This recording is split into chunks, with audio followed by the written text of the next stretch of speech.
Subscribe कीजिए Indian news analysis channel को और दबाइए बेल आइकन को ताकि आप कोई भी फ्यूचर की अपडेट मिस ना कर सकें। जय हिंद दोस्तों, स्वागत है आपका इंडियन न्यूज एनालिसिस के एक नए एपिसोड में। जैसा कि आपको पता है कि राफेल जेट भारत आ चुके हैं और इसको लेकर के भारत की प्रतिक्रियाएं सामने आनी शुरू हो गई हैं। अब ऐसे में जब भारत राफेल लेके आया है तो अब पड़ोसी देशों के रुझान आने भी शुरू हो गए हैं। एक तरफ जहां पाकिस्तान ने यूएन को लेटर लिख करके ये बताया है कि जिस प्रकार भारतीय वायुसेना और भारत सरकार अपने हथियार को अनावश्यक रूप से बढ़ा रही है, इससे पूरे साउथ एशिया में हथियारों की होड़ बढ़ेगी और इससे एक व्यापक रूप में खतरा पैदा हो सकता है। पाकिस्तान का ये डर हमें अच्छा भी लगा क्योंकि पाकिस्तान पहले से ही राफेल को लेकर के उल फजूल के बयान दे रहा था। मतलब पाकिस्तान का ये कहना है कि वो चाइना से 5th जनरेशन फाइटर एयरक्राफ्ट ले, कोई मतलब नहीं। वो चाइना से JF-17 बनवा के ले, तब भी कोई दिक्कत नहीं, लेकिन अगर भारत राफेल ले लिया तो पाकिस्तान के लिए ये विश्व शांति के लिए सबसे बड़ा खतरा हो गया। वहीं दूसरा रुझान ग्लोबल टाइम्स ने दिया है।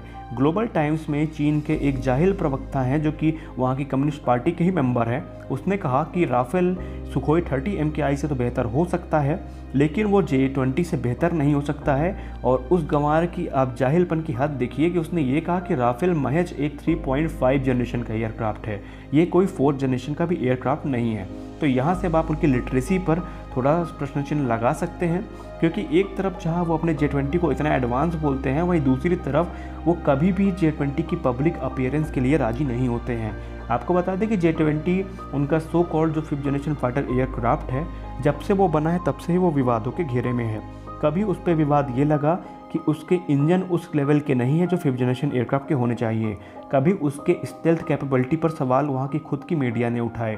कभी उस पर आरोप ये लगे कि अगर वो इतना ही एडवांस एयरक्राफ्ट है तो वो कभी किसी एयर शो में अमेरिकी एयरक्राफ्ट के सामने कम्पीट क्यों नहीं करता, क्यों कभी J-20, F-22 रैप्टर या F-35 के सामने अपनी कैपेबिलिटी को साबित नहीं करता है। वहीं दूसरी बात, सबसे बड़ा प्रश्न चिन्ह ये है कि अगर J-20 इतना ही काबिल एयरक्राफ्ट था तो चाइना ने रशिया से Su-35 एयरक्राफ्ट क्यों खरीदे। देखिए, बात एकदम साफ है। इसका जवाब देते हुए भारतीय वायुसेना के पूर्व वायुसेना प्रमुख श्री BS धनोवा सर ने कहा कि राफेल एयरक्राफ्ट को लेकर के चीन की जो चिंता है वो वाजिब है। वहीं राफेल की जो कैपेबिलिटी है वो J-20 से कहीं ज़्यादा अच्छी है। राफेल के बारे में उन्होंने ये कहा कि राफेल की जो ताकत है वो ये है कि ये एक ओमनी रोल एयरक्राफ्ट है और ये एक ही शॉर्टी में 4 से ज़्यादा मिशन को एग्जीक्यूट कर सकता है। ये 4 मिसाइल्स को लेकर के सुपर क्रूज करने की कैपेबिलिटी रखता है। और सबसे खास बात यह है कि राफेल में न्यूक्लियर वॉरहेड ले जा सकते हैं और फ्यूचर में इसे ब्रह्मोस जैसी इस मिसाइल से भी इक्विप किया जाएगा, जिसके बाद राफेल जो है वो और भी ज़्यादा लीथल हो जाएगा। तो यहाँ पर चीन और पाकिस्तान के जो एनालिस्ट हैं वो इस समय दुनिया को ये दिखाना चाहते हैं कि भारत के पास जो राफेल आया है वो 2 कौड़ी का एयरक्राफ्ट है और इससे उन्हें कोई खतरा नहीं है। अगर खतरा ना होता तो इतनी बेचैनी किसी के सीने में ना होती। फिलहाल उनका ये डर हम सबको अच्छा लग रहा है और अभी तो ये शुरुआती रुझान है। और BS धनोवा सर ने एक बड़ी बात ये कही थी राफेल को लेकर के, जब उनसे पूछा गया कि राफेल डील पे जो स्कैम के आरोप लगते रहे हैं, आपने उनका बचाव क्यों किया। उन्होंने कहा कि हमारा बचाव करने का मकसद सिर्फ इतना था कि वायुसेना की जो घटती स्ट्रेंथ है उस पर कोई फ़र्क ना पड़े।